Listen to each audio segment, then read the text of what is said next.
You're listening to Flaunt. Find your sparkle and create a life you love. After infidelity or betrayal, have you been betrayed by life, your body, or someone that you love? You're not alone. No matter what you've been through, Naked Self-Worth helps you regain confidence, joy, and enthusiasm so you can create a life you love and flourish. Tune in weekly and learn how.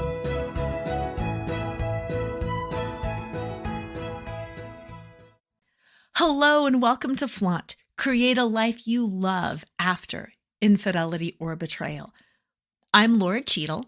I'm an attorney and a betrayal recovery coach. And I work with women who have been betrayed by their intimate partner and want to use that devastation as an invitation to reclaim their identity, to rebuild their self-worth, and to step back fully into their power so they can go forward and create exactly the kind of life that they deserve going forward. You see, I believe that betrayal uncovers the truth. Betrayal uncovers the truth of all of those things inside of us that we don't really want to see, that we don't really want to admit to. And until we're confronted with a situation like, infidelity, that forces us to stop, look inside, and really finally start dealing with all of those things that we've always been too busy or too distracted to deal with. If you'd like to learn more, if you would like to download your copy of my Sparkle After Betrayal Recovery Guide, then go to betrayalrecoverycoach.com and download your free Sparkle After Betrayal Recovery Guide. The guide is going to give you 3 simple things that you can do to start getting honest, getting clear, and taking steps towards creating exactly the kind of future that you want and that you deserve. Today's show is an important show. We are going to talk about what to do when you don't get what you want. What to do when you don't get what you want. There's so much hype out there, and believe me, I love a lot of the hype about manifesting and, creating exactly what you want. And yeah, I'm talking about that too, because post-betrayal is the perfect time to actually start rebuilding your life and your identity and self-worth and all of that. But there's also a lot of hype out there about just do it, and about being courageous and strong and leaning in, and we can do these really hard things. And it's like, yes. And yes, we're in control of our lives. Yes, we can co-create, we can manifest, we can do all that. And that's the and that I want to talk about today. There's times when we just can't get what we want. There's times where something shuts us down. And it doesn't matter how hard we pray or manifest or work. It doesn't matter if we talk to all the right people and do all the right things. It doesn't turn out for us. And that's a cold, hard slap in the face that is not a lot of fun. But that's what I want to talk about today. I want to talk about that reality that sometimes things don't turn out the way we want them to, or even the way that they should. I mean, think about your infidelity situation. Even without knowing you, I can guess that this is not something that you anticipated or planned or deserved. Things just happen sometimes. And there's nothing we can do to change that. So that's what we're going to talk about today, is what to do. What to do when things don't turn out. What to do when you maybe go to your spouse and say, I really want to work things out. And they say, you know what? I'm just done. Or when you say, I am just done. And they say, I'm not going to let you go. We're going to talk about what to do. If you've been listening to this show for a while, if you know me and my coaching and my work, you know that I love looking at both sides of the issue. It's probably because I was an attorney and I practiced law for 10 years, but I always like looking at both sides of the issues. Partially because it helps give me a fuller understanding about what's really going on, but also because it allows me to process things more fully. And when we're talking about not getting what we want, it's important to process them fully. So what I'm going to be giving you today is 3 simple things for you to think about when life is not turning out the way you anticipated and when you are not getting what you want. And for each of those 3 things, they're going to be both sides of the coin, if that makes sense. So for instance, the first one, the very first tip that I'm going to give you for how to deal when you can't get what you want is to grieve. But on the other side of that grief coin is positivity and looking for the blessings. So that is that first step. The first step is finding the balance between grief and looking for the blessings. Now, why am I lumping these 2 things together and calling them both sides of the coin and talking about balance? Because what we want to do in life is find equilibrium. What we need to do in life is find equilibrium so we feel good. So we're resilient, so we're courageous, so we feel confident, so we're clear. When we have equilibrium, it's okay when we get thrown off of balance because we know how to right ourselves again. If you think about the teeter-totter, one side goes down, the other side goes up. Pretty soon it balances out. You might overcorrect, but pretty soon you find that equilibrium point in the middle. And that's where I want you to be when things don't turn out the way you planned, when you can't get what you want. So whatever it is, let's just say you really want to work things out with your spouse and they say, no way. You can't get what you want. Thunk. It crashes down on the one side. Your job is not to stay in that pit. Your job is also not to convince your spouse to come back and work things out and create this wonderful, harmonious, happy home. Your job is to find balance somewhere in the middle. To take that grief, to take that situation that you don't want and not to muscle through and make it your way, but to find equilibrium and balance so you can move ahead and enjoy your life. So eventually you'll be able to let it go and find peace, and you'll be ready to welcome new things in your life and embrace different circumstances and situations and people.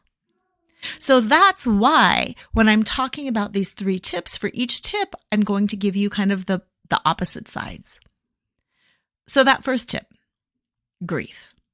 And on the other side of the coin, finding blessings. When things don't turn out the way you want, the very, very first thing I want you to do is grieve. I don't want you to move into false positivity. That is not helpful.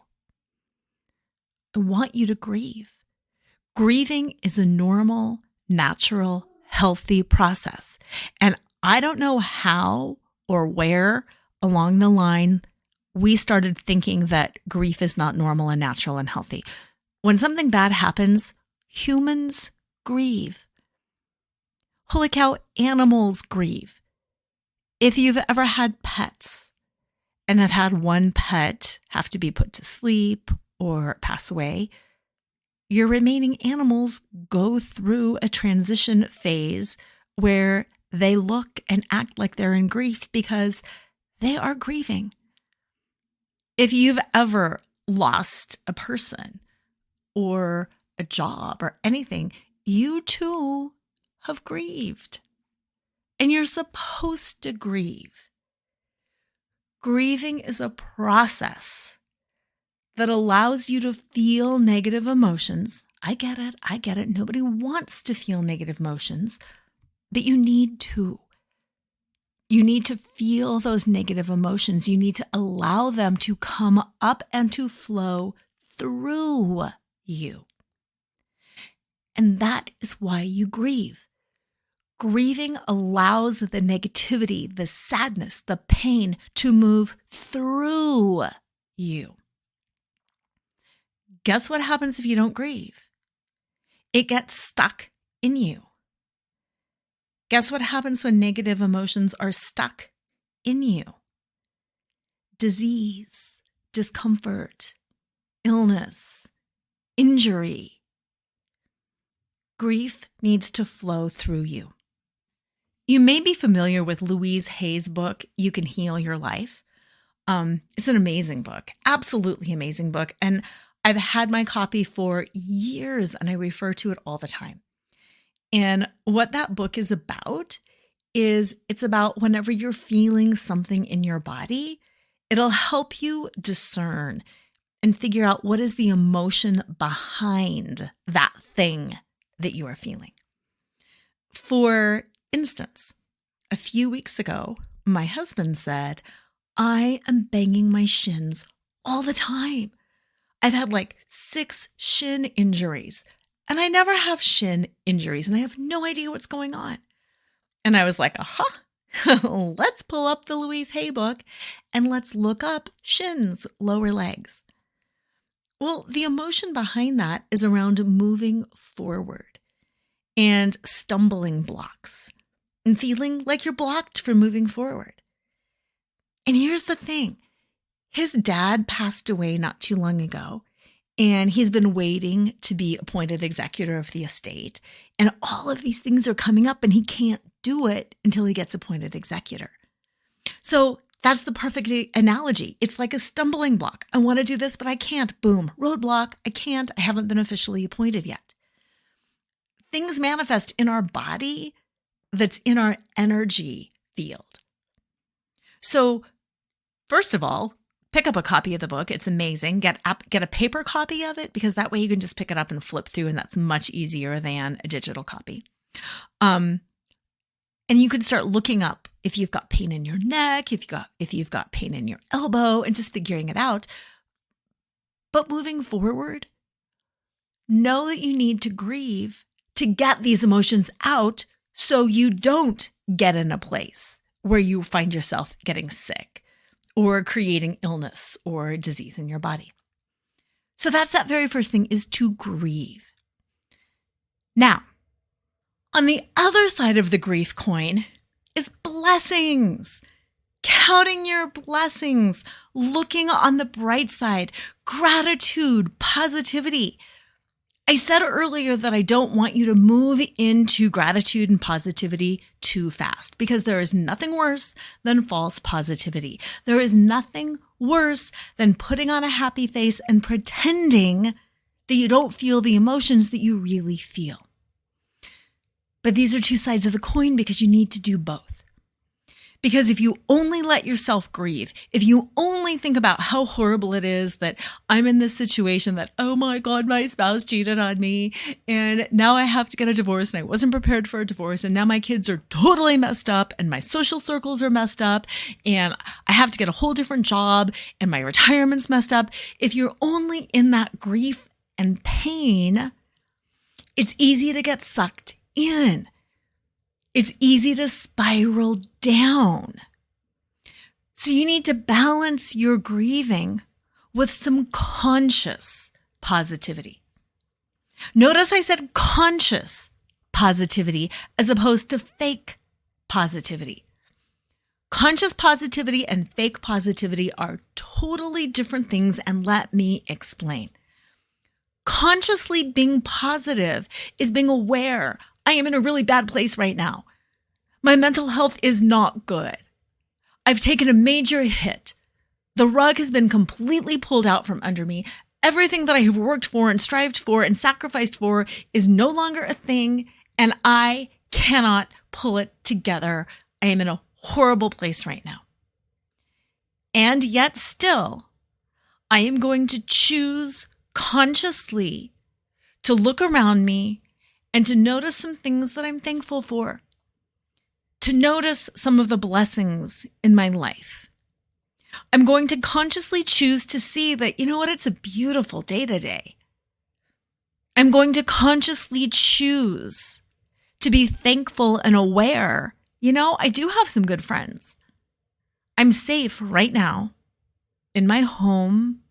I'm safe in a shelter. I'm safe in this hotel room, wherever you're at. I'm physically safe right now.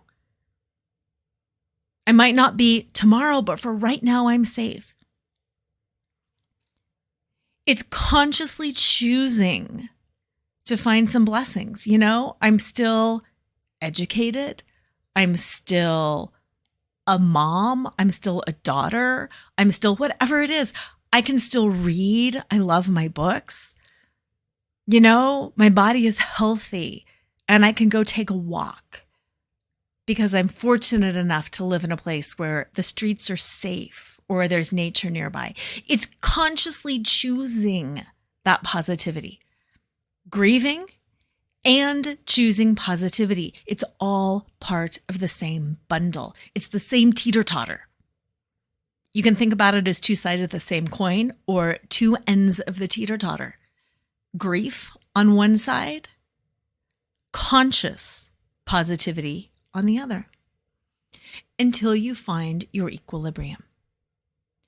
And why I like thinking about it in terms of a teeter-totter is because I don't care who you are or what's going on or how perfect your life is or isn't, you're going to bounce. Everybody has down days. Everybody throws pity parties. Everybody gets crazy positive and uber excited over things too. That's normal. I coach women and men too, but mostly women who have been betrayed by their intimate partner. What I do is I help them find equilibrium. I help them understand what happened. I help them get to the real story so they know beyond a shadow of a doubt what really was going on with their partner's affair. What's really going on with them and how to handle it and how to navigate going forward. I help them with communication. I help them with resources. I help them flow that grief through their body so they don't get stuck and sick. I help them manage their obsessive thoughts. I help them navigate D-days. I help them do all of these different things in service of equilibrium. And so many women will say to me, but Laura, things were going really well, and on Tuesday, I fell apart. What is wrong with me? And I love it when people say that to me because then I can say, nothing. You're human.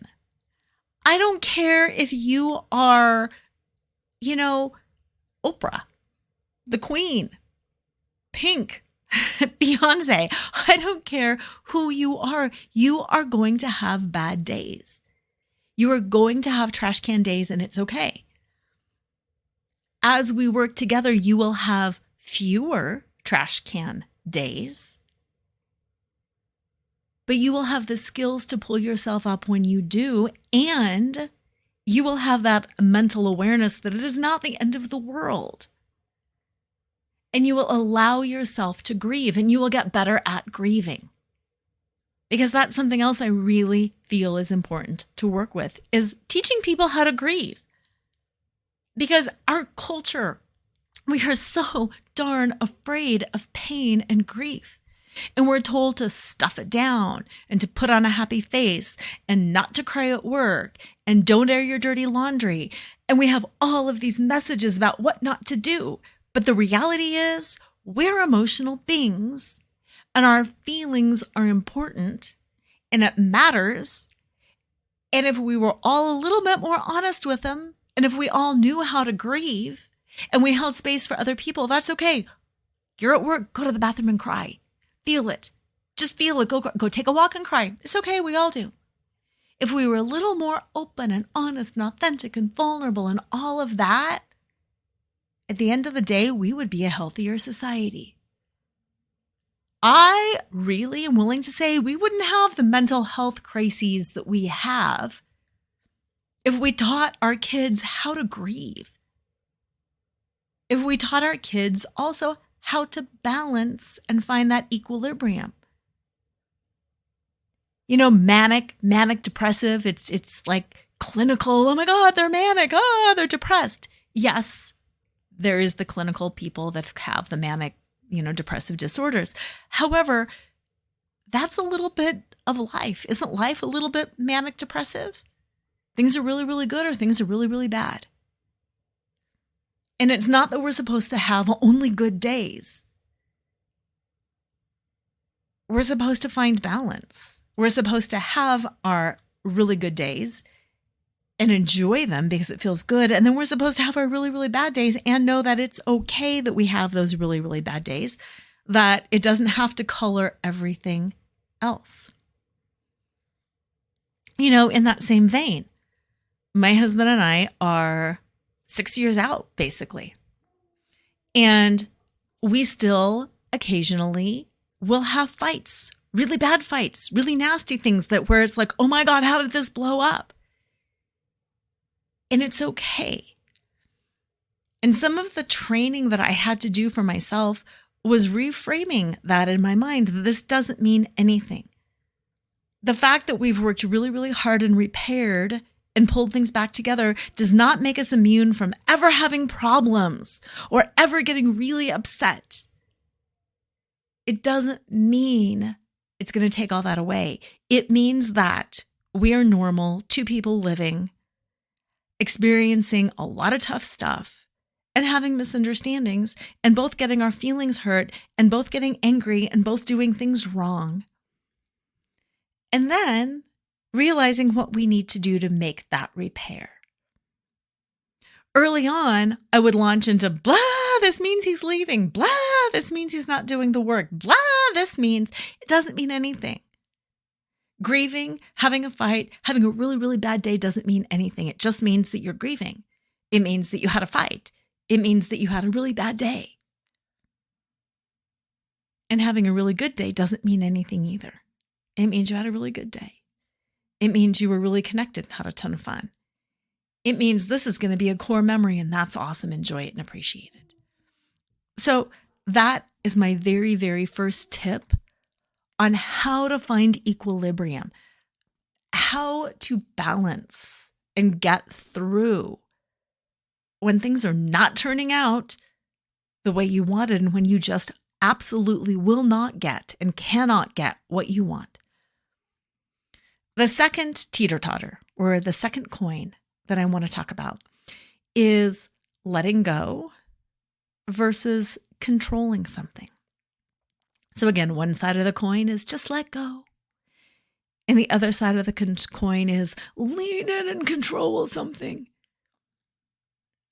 When you're not getting what you want, when your partner is not interested in having a relationship and you're interested in a relationship, when you're interested in monogamy and your partner says, nope, I want an open relationship, whatever it is, one of the best things you can do is understand that balance between letting go and finding control. Now, I want to talk a little bit about both. In our society, we are conditioned to be self-reliant, to fight for what we want, to just do it, to go for it. And that is so awesome because there's a lot that we can do. And again, just like we don't talk about grief, just like we don't train people to grieve, we don't talk about what happens when you don't get your dream.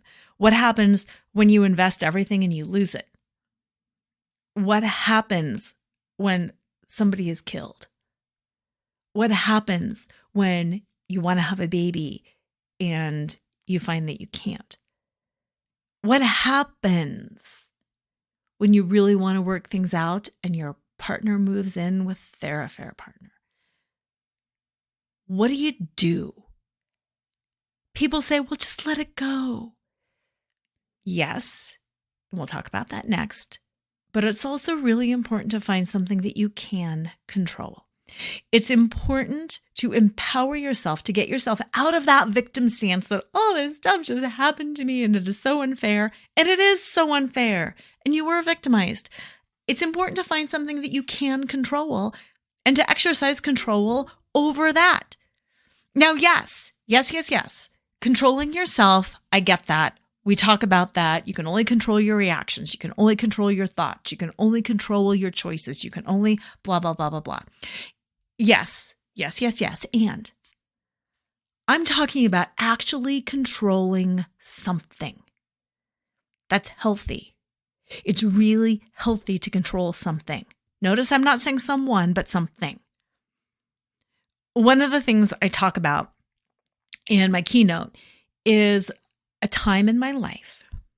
I was about 30 years old. I had just had my second baby. So I had a newborn and a 22-month-old.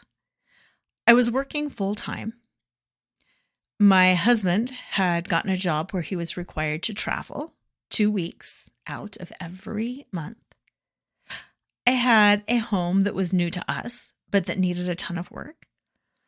I had a 1-year-old yellow lab puppy that had more energy than you can ever even think about or imagine. And I had 3 of my 4 grandparents who were in some stage of dying. One had Alzheimer's that was progressively getting worse and was in an Alzheimer's facility. Down the hall was his wife, my grandma, who had emphysema, who was also in the last stages of that. And my other grandpa on the other side was at the very end with lung cancer. So to say my life was out of control was a complete and total understatement. Tell me if this has ever happened to you. My focus during that time, my obsession, the thing that I thought about day and night was the fact that my fingernails were awful, that I never had time to give myself a manicure or paint my nails. And I would sit there at my desk sometime and I would look at my hands and I'd be like, oh God, these are ugly nails. And then I'd go home and it'd be bedtime and I'd think, I can't even paint my nails because I've got to change diapers and it's I'm too tired and they'll get messed up by the sheets. And I would obsess about my nails. And then when it would be a weekend, when I would actually break away and sometimes have a chance to paint them, it felt so good because I could paint them and then I would look at the result and they would be painted and they'd be pretty. And I would have, pushed my cuticles back and put on hand lotion. Now, you might be thinking, okay, Laura, what do nails have to do with it? This is a show on infidelity. And here's what I'm going to say. My nails had nothing to do with it. I have notoriously ugly nails. I don't enjoy getting manicures. I don't enjoy painting my nails. I use my nails as tools all the time. My hands are always a mess, and it's never bothered me because my nails don't matter to me. What was going on in my life at that time was that I had no control over anything. Nothing was turning out. And for some reason, my mind fixated on my nails as something that I could control, something that I could do. I can file my nails and then I would feel accomplished. I can paint my nails and I would feel accomplished.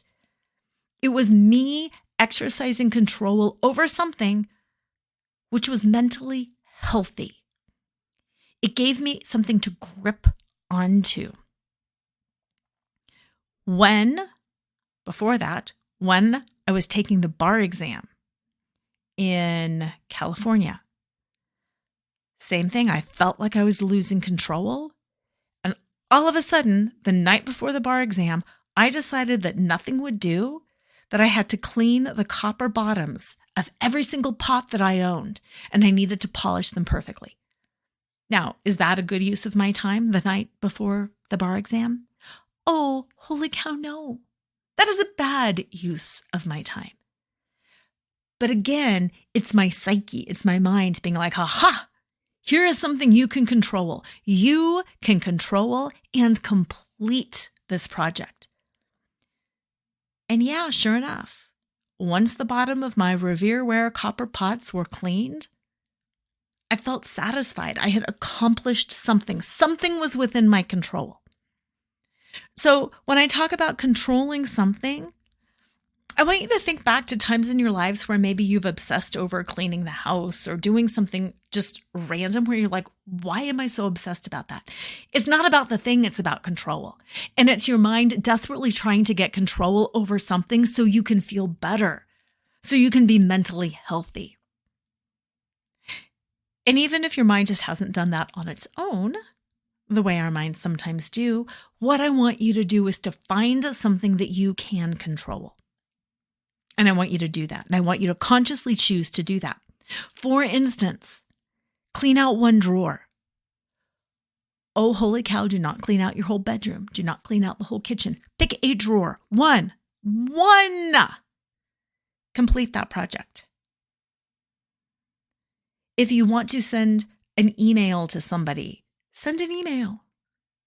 If you want to go to the store and buy thank you cards and send them to a few people, do that. If you want to pull weeds in a garden patch, not the whole thing, but in a patch, do that. If you want to buy and repot a plant, do that. If you want to clean the bathroom, clean the bathroom. I want you to find something that you can control. Again, not a person, but something. You can control it. And that's something that I want you to affirm for yourself. I can control this.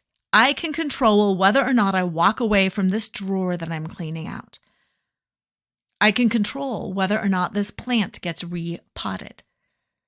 I can control whether or not this bathroom gets cleaned. Find something that you can control and go control it. It's so good for your mind. And again, it's that teeter-totter balance. You're like, yeah. Even work out.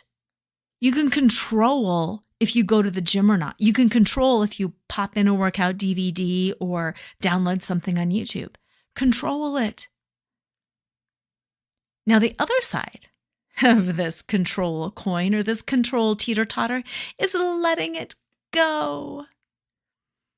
And just like every time you grieve, I want you to balance it with finding your blessings and finding that thing to be grateful for. Every time you control something, every time you're like, yes, I painted my nails. Yes, I cleaned the bottom of my pans. Yes, I did whatever it is. I also want you to let something go. To literally breathe in, breathe out, and let it go. You're probably saying, all right, Laura, that seems a little easier said than done. So let me give you some tips on letting it go. First is asking yourself, can I control this? And pretty much 100% of the time, the answer is no. I can't control whether or not my spouse cheated. I can't control whether or not my spouse wants to work things out. I can't control what the courts decide in a divorce. I can't control anything. Just having that recognition, number one, that you can't control it helps. Number two, I want you to think the word fear. F-E-A-R, fear. Again, you're probably saying, really, you're telling me to let it go and you want me to think fear? Yes, I am. I want you to see the word fear in your mind's eye as a capital F, capital E, capital A, and capital R. chances are you've heard this before, but it bears repeating. Fear is an acronym for false expectations appearing real. When you're trying to let something go, the reason that you don't want to let it go is there's fear. There's fear. Oh my gosh, I worked so hard and things aren't going to turn out and I can't control this and this is awful. False expectations appearing real. So when I said the first thing is to ask yourself, can I control this? The answer is no. Second thing is to think fear. What is that false expectation? Why do you want this in the first place? So if you're wanting to work things out with your spouse, if you're like, I really want this close, intimate, connected relationship, I really want to keep our family together, I really want whatever it is that you want, what is the fear of not getting that? I'm afraid I'm never going to find anybody. I'm afraid this is the best relationship I ever could have had. I'm afraid of messing up my kids. I'm afraid of having two households and not doing holidays with my kids. I'm afraid of the money. I'm afraid I'm too old. I'm afraid I'll never get a good enough job. I'm afraid that I won't be a good mom if I'm working full time. I'm afraid. List it. List it all. Everything that you list that you say that you're afraid of is your expectation. Now, I'm not asking or telling if that expectation is good or bad or right or wrong. But if you presume that that expectation is a false one, just presume. I don't want you to argue with yourself. This is not about arguing. This is about pinpointing the false expectations and how they are appearing real. So say your first expectation, your first thing that you're afraid of is I'm afraid of going back to work full time and being a bad mom. Okay, that's your expectation. Your expectation is that good moms don't work full time. Okay, let's just say that's false. That is the presumption that you have to start at. That's false.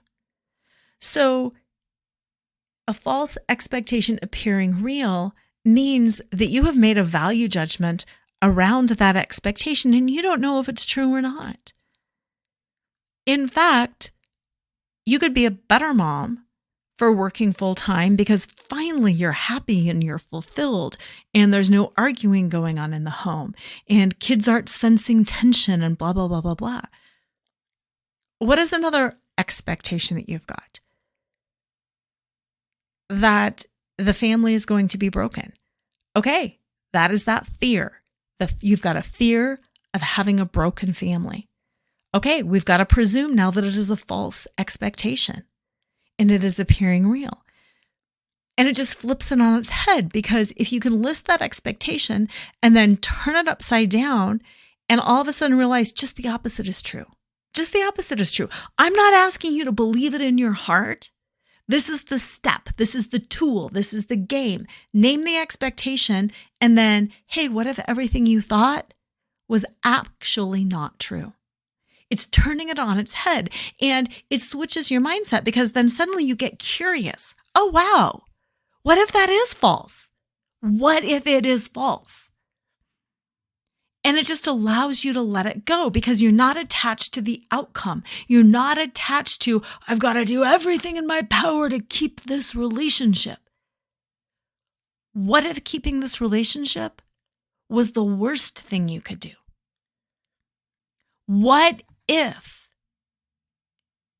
having a faithful partner was the worst thing? And having a partner who was unfaithful was the best. Whoa, mind shift. Again, I'm not asking you to believe it. All I'm asking you to do is flip your expectations, flip your fears on their head. false expectations appearing real. Flip it on its head. And that will just help you to let go. Because the truth of the matter is, you don't know. I don't know. None of us know. We just have to let go. Letting go is letting go of the idea that we know. And that's that third part of letting go.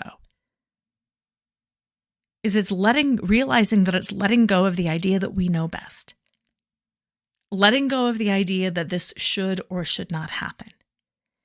It's not letting go of the person or the situation. It's letting go of our belief that this is what we want. Letting go of our belief that this is good or bad or right or wrong. So that is that second step. First is grieving, balanced with finding your blessing. The second is exerting control over something to break yourself out of victim mode, balanced with letting go, which is just breathing in, breathing out, taking that thing that you fear, turning it on its head, and just starting with the presumption that, hey, it's a false expectation appearing real, and letting go of the idea that you know anything. Let go. Because the truth of the matter is you can't control it anyway. So I want to drill down a little bit into this one because this is one that comes up so often with my coaching clients.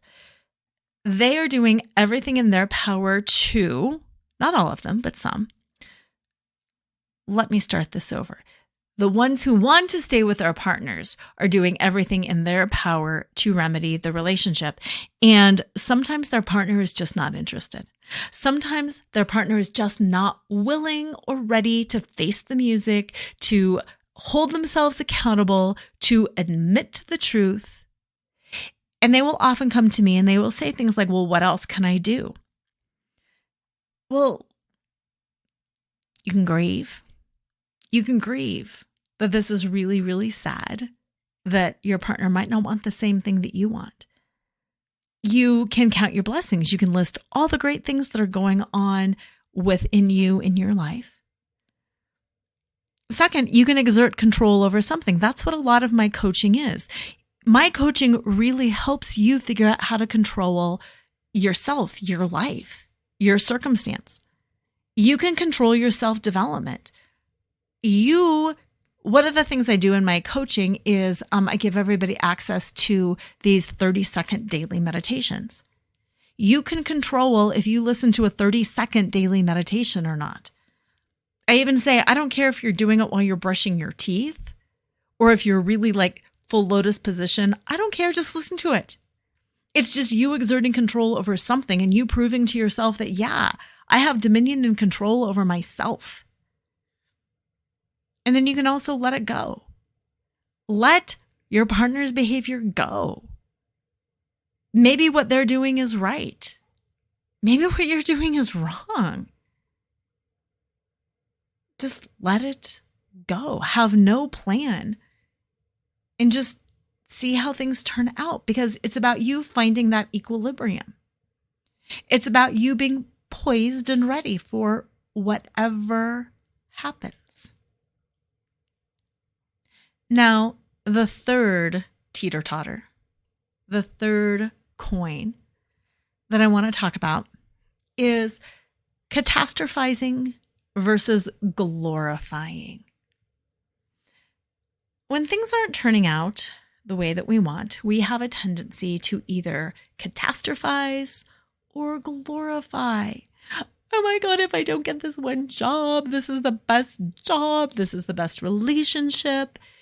And we make something that it's not. And I just want you to notice your tendency to think something is better than it is or worse than it is. Let's talk specifically about your cheating partner. I was very, very, very, very, very angry and upset, obviously, when I found out that my husband of 23 years at the time had cheated on me for 15 freaking years with 5 women.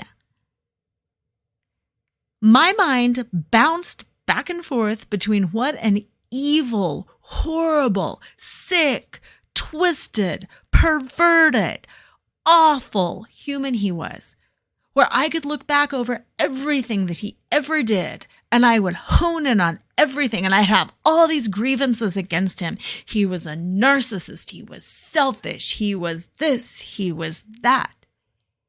And I made him so awful.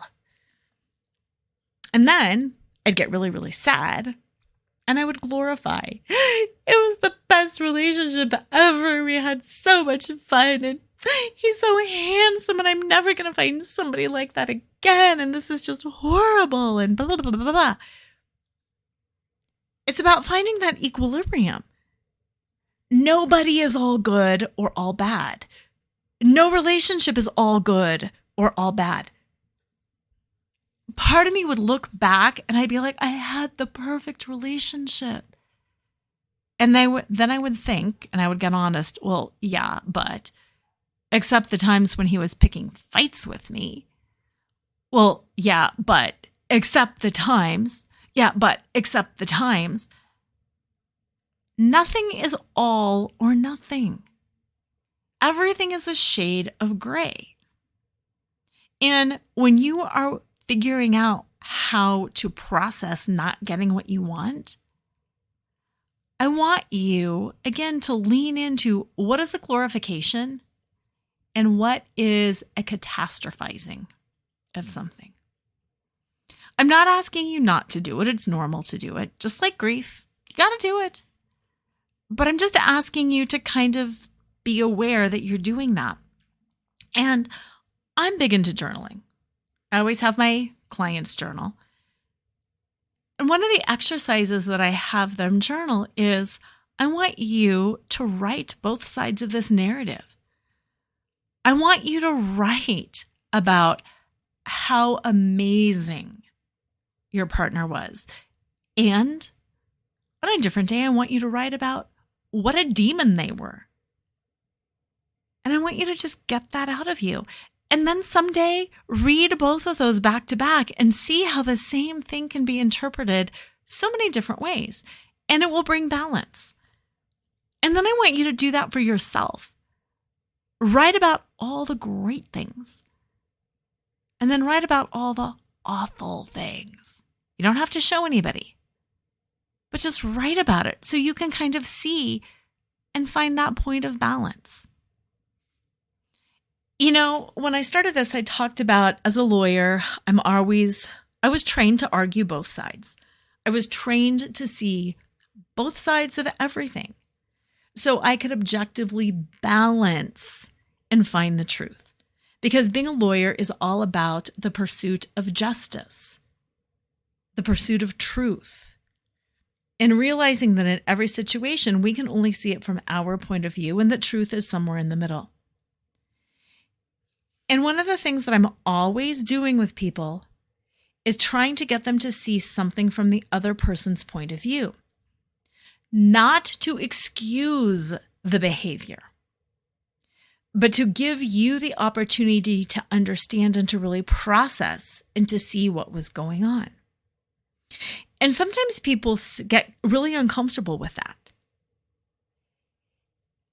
And when people get really uncomfortable with that, one of the things that I tell them is that's okay. Let's take a break. At some point, you'll be ready to do that. At some point, you'll be ready to do that. But if you were a lawyer and you were being paid to argue their case, if you were being paid, if your career depended on it, what would you do? What would you say? And without fail, when people actually get around to doing that, they feel better. Just because it breeds understanding. And I really don't think we can ever find forgiveness until we have true understanding of what's going on. And we can't have a true understanding of what's going on while we're still in that activated state of panic that, oh my God, I didn't get what I want. And this is horrible and awful. So what to do when you can't get what you want? When you didn't get the job or the person or the relationship or the child or the house or the whatever it is, what do? You seek equilibrium. How do you seek equilibrium? By finding balance between the two extremes. The first point of equilibrium is between grief and counting your blessings. The second point of equilibrium is between exerting control over something and letting it go. Letting go of the idea that you know. And then the third point of equilibrium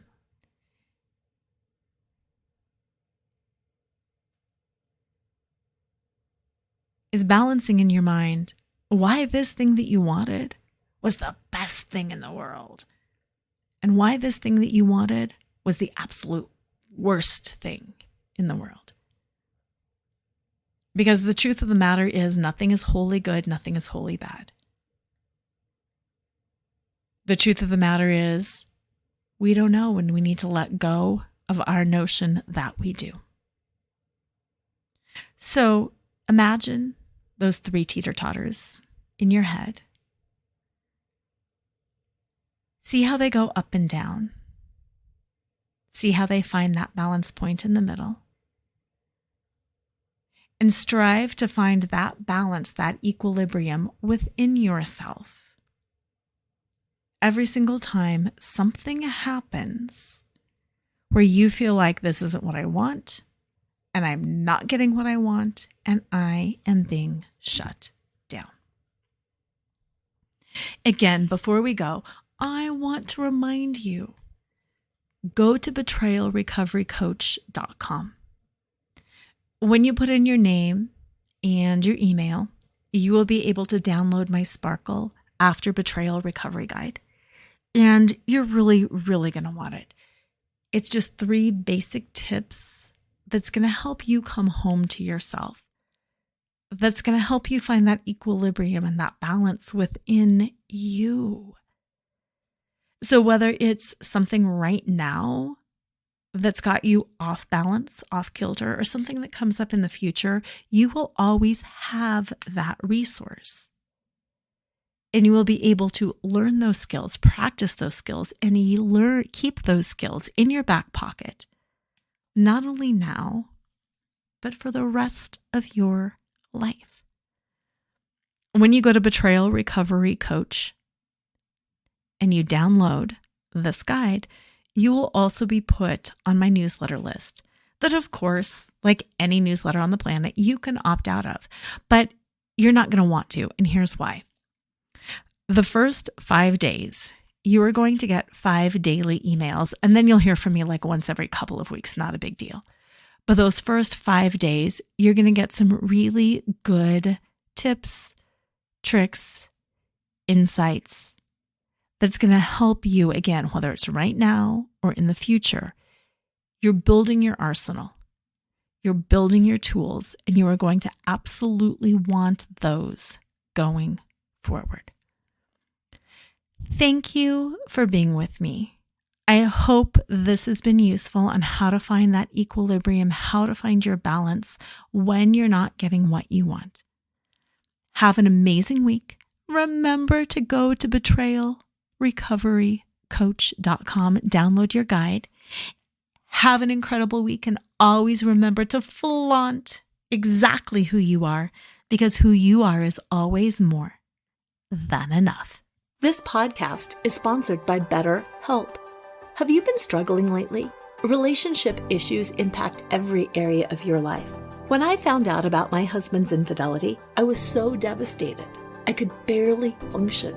Sleeping was impossible because I couldn't shut off my brain. Eating was a challenge because I felt nauseous all the time, and for the first month or so, everything felt pointless.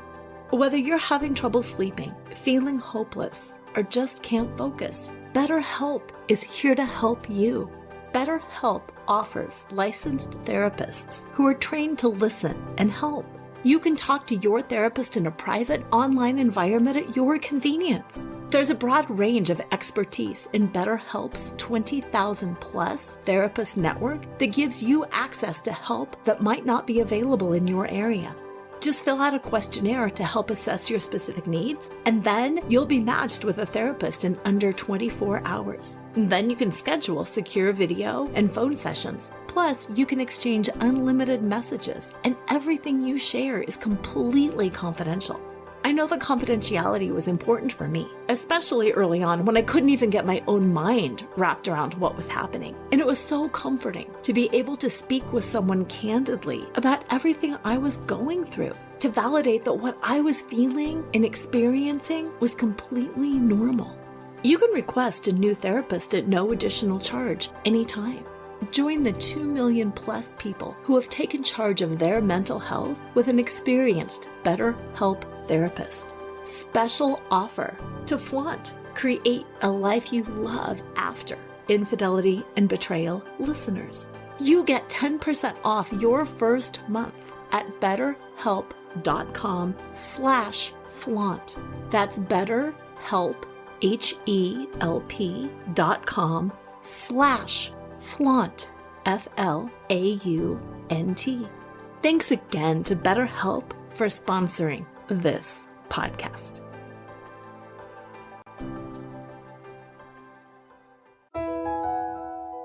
Tune in next time to Flaunt. Find your sparkle and create a life you love after infidelity or betrayal with radio host and life choreographer Laura Cheadle every Wednesday at 7 a.m. and 7 p.m. Eastern Time on syndicated Dream Vision 7 radio network. Develop naked self-worth and reclaim your confidence, enthusiasm, and joy so you can create a life you love and embrace who you are today. Download your free Sparkle Through Betrayal Recovery Guide at nakedselfworth.com.